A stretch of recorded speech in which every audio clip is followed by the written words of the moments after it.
شاء الله اللهم بارك. طلعت بقى من الفرن، ريحتها قلبت البيت بجد والله. تحفة يعني، ما شاء الله اللهم بارك. اعملوها والولاد يعني هينبهروا بيها. ممكن تقطعوا تحتيها جزر، ممكن تقطعوا تحتيها بسلة. بصوا الصوص ده رهيب. وقدمت بقى جنبها رز ابيض كده، وبألف هنا وشفا. بصوا مستوية كويس جدا. مم. تحفة ما شاء الله. جميلة جميلة جدا. مش قادرة يعني روحي. أنا بدخن من شوية يا جماعة. تحفة. ما تنسوش تحطوا لايك لو وصلتم لحد هنا. مساء الخير عليكم.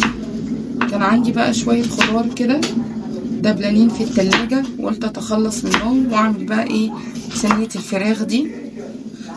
عمرو أصلا متضرر مش عايز يصورني، بيقول لي الفيديو ده لو ما جابش مشاهدات ولايكات مش هيصورني تاني. حطيت فيها بقى شوية زيت، اي زيت بقى موجود عندكم، زيت زيتون، زيت ذرة، اي حاجة يعني. بس الأفضل يبقى زيت زيتون. هنزل بقى بالبصل الجوانح اللي انا قطعته ده، واسيبه بقى يتحمر. تعالى هنا يا نورة تاني. اقطع بقى الفلفل. خسارة الخضار هيبوظ عندي، قلت استخدمهم بقى في الوصفة دي. شايفة وصفة سهلة وبسيطة. اه. والصوص بتاعها يا جماعة رهيب رهيب رهيب رهيب. هتعملي لنا ايه؟ بص الفلفل قرب يبوظ، نسيبه يبوظ. لا، نخلص عليه. نخلص عليه طبعا.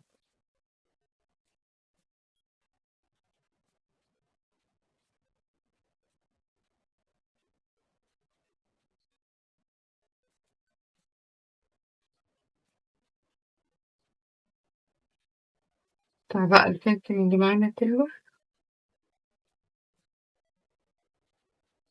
هذا الفيديو هو عندي شوية من الرايب، اللبن الرايب، قلت أقوم بقى إيه أعمل أعمل كده. الوصفة الحلوة دي. ما هي ايه الوصفة يا ماما؟ وصفة الفراخ دي كان عندي فرخة متقطعة 8 قطع، بتبقى حلوة جدا جدا في الوصفة دي. فصين بقى توم. خلصوا الفيديو ده وروحوا اتفرجوا على فراخ كنتاكي اللي احنا لسه عاملينها، أحلى فراخ كنتاكي نزلناها، أو أو أحلى فراخ كنتاكي في العالم.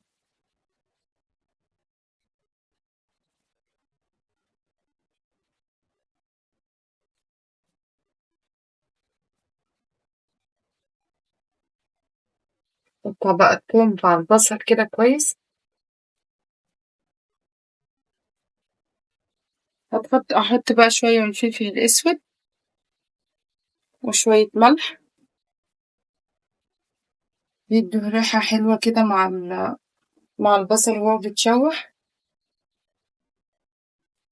بس البصل ابتدى يحمر. يفضل مغمق.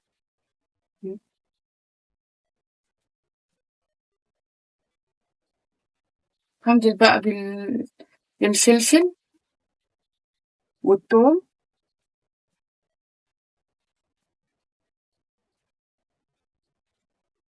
بنقلب. يبتدي بس ريحة الثوم كده تطلع، والفلفل يحصل طلع. اه الفلفل الأسود كده.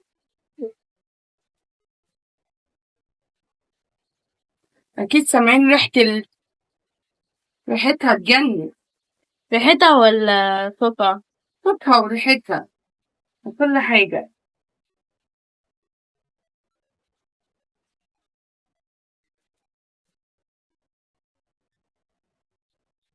ابتدي بقى أنزل بالفراخ، أنا مقطعاها 8.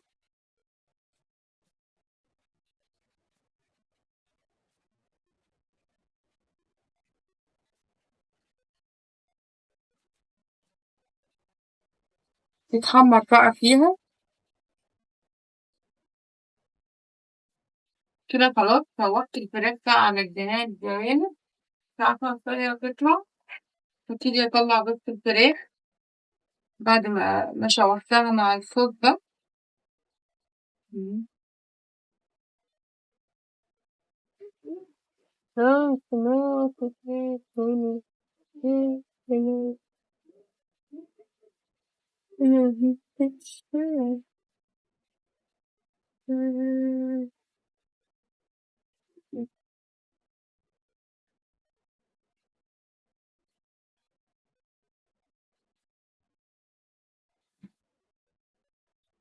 قطعت الطماطماية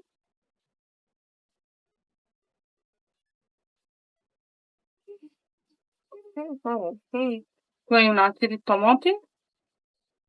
هسيب كل ده بقى يتسبك مع بعض كده. ايه هي واحدة يا عم. سيبه لما يتسبك هي خالص، واحط بقى ده لبن رايب او زبادي. هسيبه يتسبك جدا وايه وارجع لكم تاني. بصوا كده اتسبك. ممكن ما تنزلوش باللبن الرايب دلوقتي، تستنوا شوية، ولو عندكم زبادي هيفرق جدا جدا في الوصفة دي وهيطريها. هنزل بقى بالفراخ تاني. انا بس عايزاها تستوي هنا مثلا نص سوا كده. وطبعا الوصفة دي بقى تعصروا عليها ليمونة.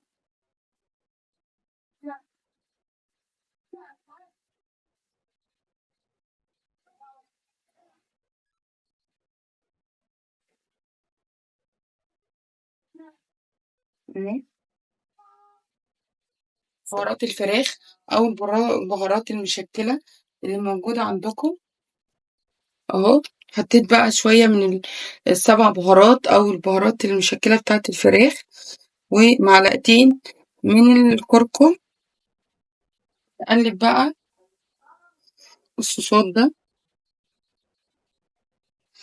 احنا عايزين نحافظ على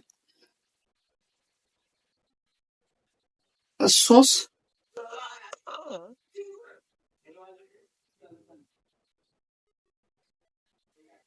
احط لها بقى شوية مية مغلية.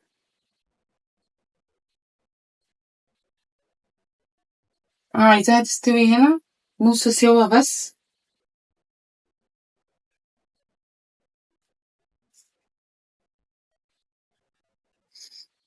لو ما عندكمش لبن رايب ممكن زبادي، واغطي عليها واسيبها تستوي نص سوا. ما شاء الله اللهم بارك. بصوا انا عايزه احافظ على الصوص الرهيب ده. انا سويتها بس يعني انا سويتها كده بنسبه 80%. انا هدخلها بقى الفرن عشان تبتدي تاخد وش كده معايا. بصوا خطيره خطيره يا جماعه، والزبادي مع الليمون بيدي طعم خطير. جربوها وقولولي في الكومنتات ايه رأيكم، وما تنسوش تحطولي لايك عشان يوصل لكم. بصوا ما شاء الله اللهم بارك. ابتدي بقى انزل عليها بالصوص ده وادخلها بقى ما شاء الله اللهم بارك. كده هدخلها بقى الفرن. الصوص يا جماعة طعمه خطير. هبتدي بقى ادخله الفرن وانا عايزة احافظ على الصوص ده عشان البهارات بتاعة الفراخ، فبيبقى فيها زعتر وروزماري وكده، فهي اللي عاملة على الوش كده. عايزة ادخلها بقى عشان تاخد وش. ما تنسوش بقى تحطوا لها قرن شطة، هيفرق جدا جدا في طعمها. وبألف هنا وشفا. ما تنسوش تسيبولي كومنت. عمرو قال لي يا ماما الفيديو دوت لو ما جابش لايكات مش هيصورني تاني. ما تشمتوش عمرو فيا.